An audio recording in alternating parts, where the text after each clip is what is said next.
we got to move on. We got to move on from Mitch Marner. That chapter is closed. We're moving on. Let's let everybody else move on now. Yeah, which is fair. Like, I think to an extent, I still believe that everyone's always going to look back and, wonder what would it look like if they would have figured it out with Mitch, right? Especially if it goes bad. If it goes well, then I think that conversation will die very quickly. But if things get rocky at some point throughout the season and the penalty kills not getting it done and Matthews isn't scoring goals and, it doesn't seem like this team has, enough skill to win games, I could see that conversation creeping up. But if not, then yes, I think it will go to the wayside if they can win games without him. It was funny because Craig Berube said, what's so different about this year? And he said, well, I'm happy that we won't get to hear about the core four anymore because the core four does not exist with Mitch Marner departing Toronto. But is that combo dead, Dave? Like, is the core four dead completely? Or is it just like someone else going to take on that spot and the Leafs and Leaf fandom will still look at, 3 or 4 guys who are going to have to lead the charge here for Toronto? Because I don't think it's dead. Like, I almost feel like Nyes will just get thrown into a new, take that spot as like a core 4 member.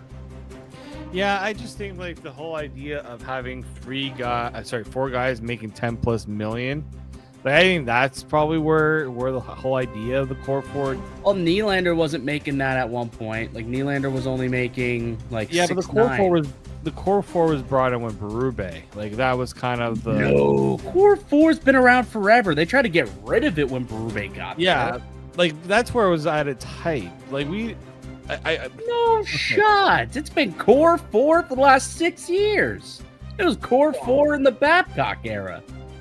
But we never really talked about it all the time as the core 4. We said absolutely we did. What are you talking about? Okay, like I think here's the thing. Like, we talked about having the guys being signed, right? We can and we will. That's kind of where that first idea of having a bunch of guys signed to big ticket contracts, but it wasn't to the degree that it was when Nylander signed, and you have all 4 guys making 10 plus million. That's where I feel like it got a little bit blown. No, I'm in a dud.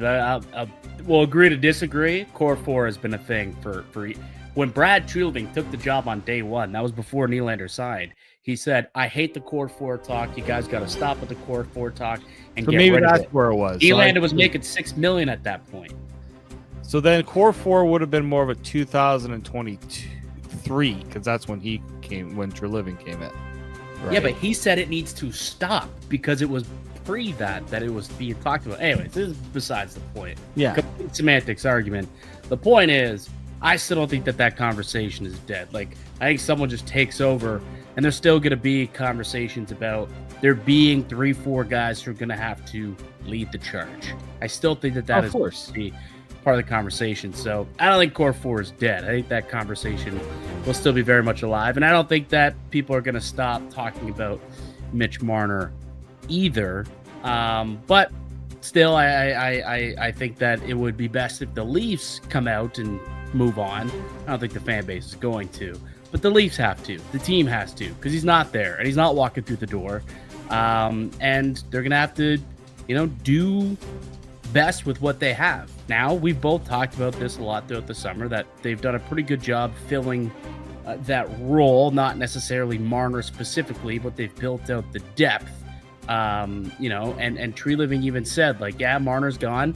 That's 100 points to fill.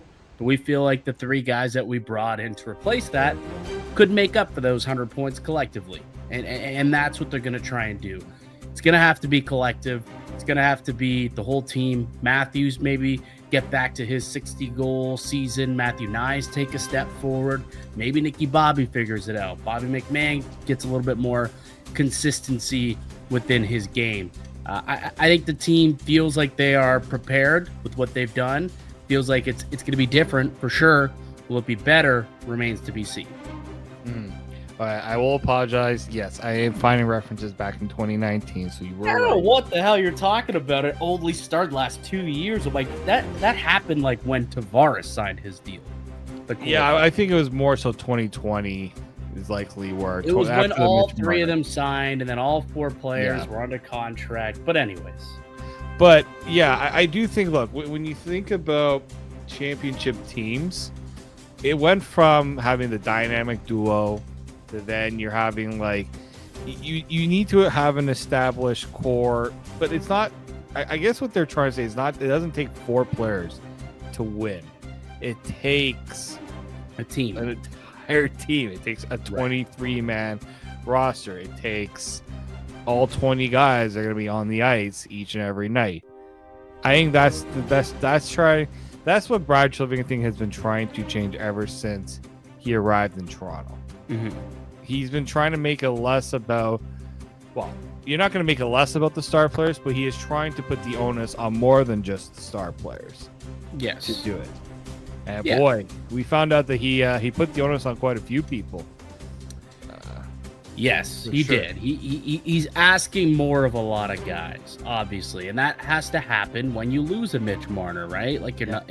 Everyone needs to pull up their weight a little bit in order to even it all out. And the one guy specifically that was talked about today that he kind of pointed at, who he had a tough conversation with, that needs to have a big bounce back season, was Morgan Riley. Let's come back and talk about that conversation because they both spoke about it today at Media Day. So have that discussion. Where's Austin Matthews at health-wise coming into the season? And what did Craig Berube have to say about what went down today? So all that more coming up later on the Locked On Leafs podcast, part of the Locked On Podcast Network. It's your team every day. Today's episode is brought to you by FanDuel. The NFL is here, and FanDuel is making sure that you're ready for kickoff with a can't-miss offer. Right now, new customers can bet just $5, and if your bet wins, you'll get $300 in bonus bets to use across the app. I love using FanDuel. Allows you to bet on player props, same-game parlays, futures bets, live bets. It's got it all. It makes every game more exciting, whether you're watching your favorite team or you're just keeping an eye on your fantasy lineup. It's quick, it's easy, it's the best way to add a little bit more energy to those Sundays. So you ready to play? Download the FanDuel app now by visiting FanDuel.com to get started. That's FanDuel.com to place your first $5 bet. Welcome back into the Locked On Leafs podcast. Mike DeStefano, Dave Morsuti with you as we are each and every weekday, Monday through Friday on the Locked On Leafs podcast, available wherever you get a podcast. It's all Leafs all the time. So if you want to be locked into what's happening on a daily basis in Leaf land, you're a part of Leafs Nation, got to be locked in to the Locked On Leafs podcast. Again, available wherever you get a podcast and also on YouTube. There was quite the conversation apparently that was had between Brad Treliving and Morgan Riley last offseason. And obviously, Morgan Riley saw a dip in his play last year. There was a noticeable decline, and it wasn't just the fan base and us that noticed it. Obviously, Brad Treliving, Craig Berube, and Morgan Riley himself realized it as well. What kind of stood out to you about the conversation surrounding that discussion